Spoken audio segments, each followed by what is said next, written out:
insourcing versus outsourcing has been something that we've been talking about this for 10, 15 years.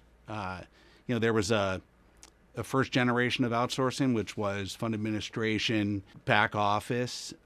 That's now kind of run of the mill. Everyone pretty much outsources those aspects, NAV striking, reg reporting in a lot of cases.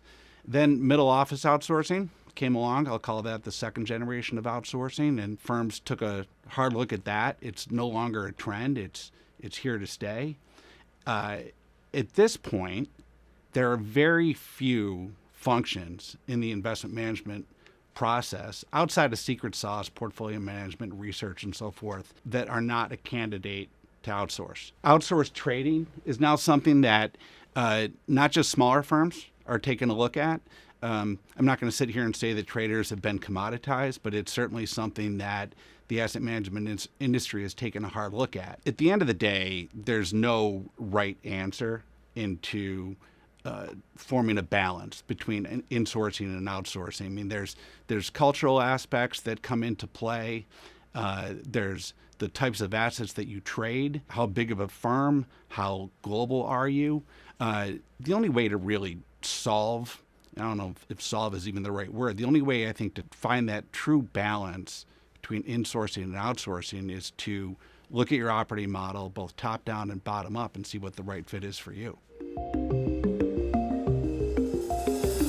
Legacy technology is pretty much why I'm sitting here. As a consulting firm that spent my entire career in the asset management space, it feels like that's been the lion's share of the work that we've done as an organization, that I've personally done as a consultant.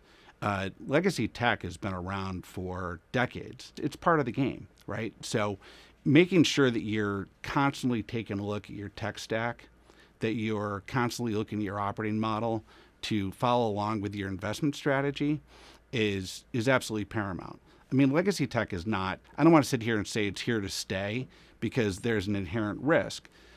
The problem, I think, that a lot of firms face is, we can talk about legacy tech, we can talk about the fact that we have asset managers that are literally using the same technology and systems that they put in 20 to 30 years ago. There's a legacy mindset in the industry that does cause inherent risk, reputational risk, people risk, monetary risk.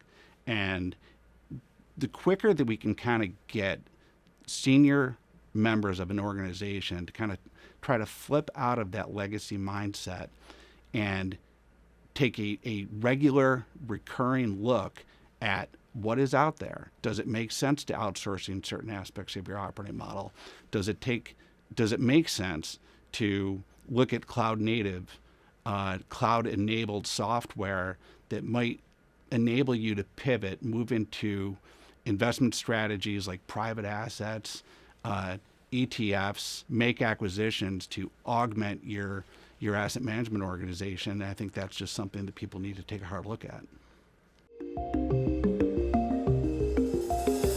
When I think about, barriers, challenges for our clients, I could sit here and talk about legacy technology and how that's holding people back. Certain kind of antiquated thinking is holding people back.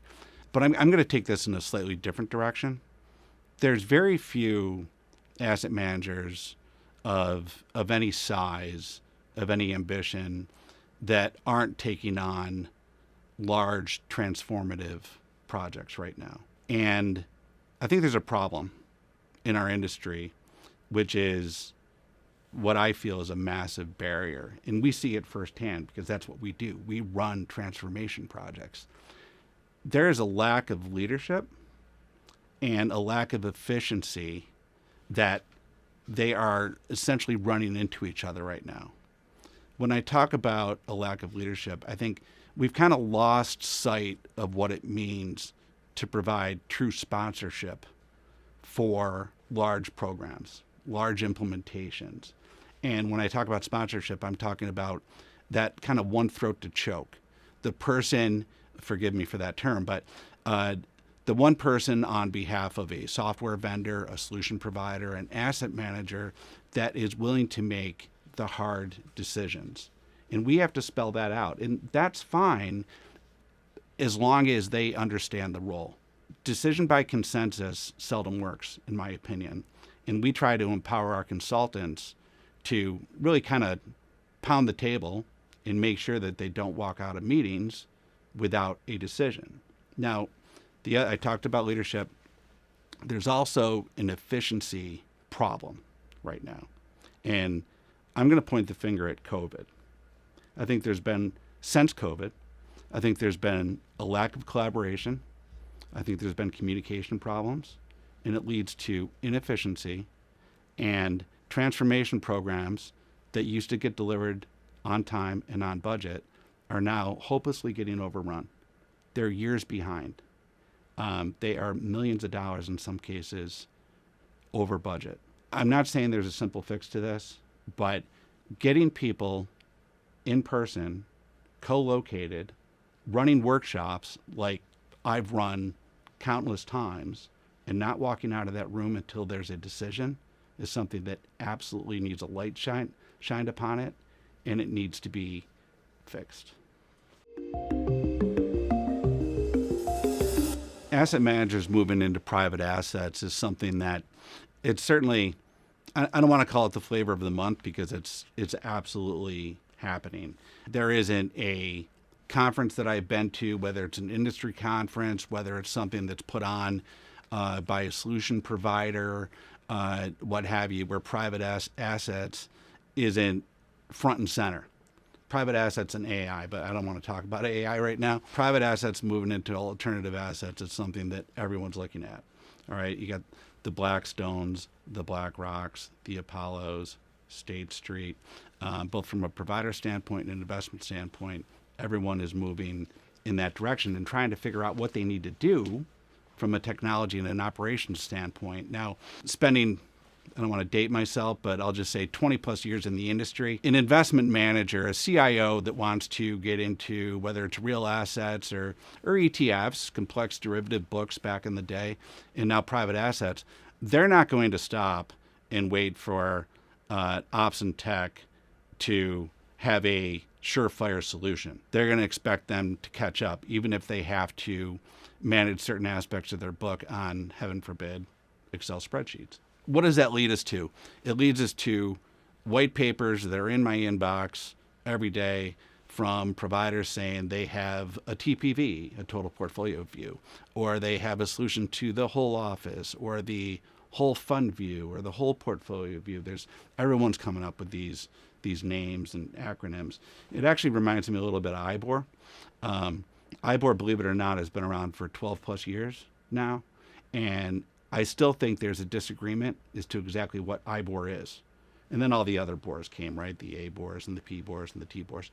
Ultimately, let's take a step back and let's look at the requirements. Like, what are we really solving for? What is the front office need in terms of properly managing with understanding risk, understanding performance? What else are they looking to achieve with a private markets book? I'm not sitting here saying that TPV is a solution looking for a problem necessarily. There is a lot of hype around it right now, but we're all familiar with the Gartner hype curve. Let's see where this goes. I ask the question sometimes, who owns it? Who owns I'm going to call it TPV. Who owns TPV? Where does it reside? Is it imperative that you have a solution for this right now? I'm not so sure. You might be able to solve it with a data construct and make sure that you're able to nail down the timing and the accuracy and so forth. I think time's going to tell. I think it's a client by client type of situation, but it really kind of boils down to the requirements, and it's going to start with the front office. What do they really require to properly manage these assets? When I think of some of our clients in the past, that it was clear that they were looking to grow through acquisition, whether their target was to get to 500 billion, a trillion plus. It's hard to do that organically. I guess it depends on where you're starting, of course. I think of one of our longstanding clients, and they had a stated goal. They had an operational mindset that they wanted to grow by acquisition. They wanted to fill out their investment book. They wanted to fill out their geographical reach through acquisition. And the CEO said, we need an acquisition-ready platform. Okay, well, what does that mean? It did not mean that they wanted a single platform, front to back, necessarily. They decided to go about it with best of breed. They had multiple IBORs. Okay, they had an IBOR for their fixed income. They had an IBOR for their equity. They had an IBOR for their derivatives book. They eventually got into ETFs. They got into alternative assets. You name it, they did it, and they still do it. Okay, how they stitched it together, and I guess the key cog in their strategy, and like I said, mindset, operational mindset, to having an acquisition-ready platform was through data.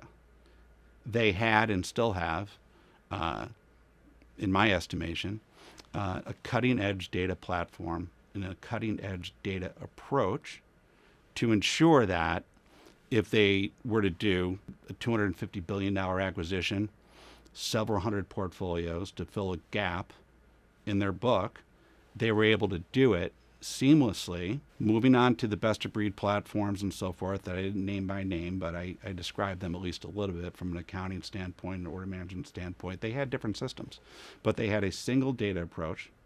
They had a forward-looking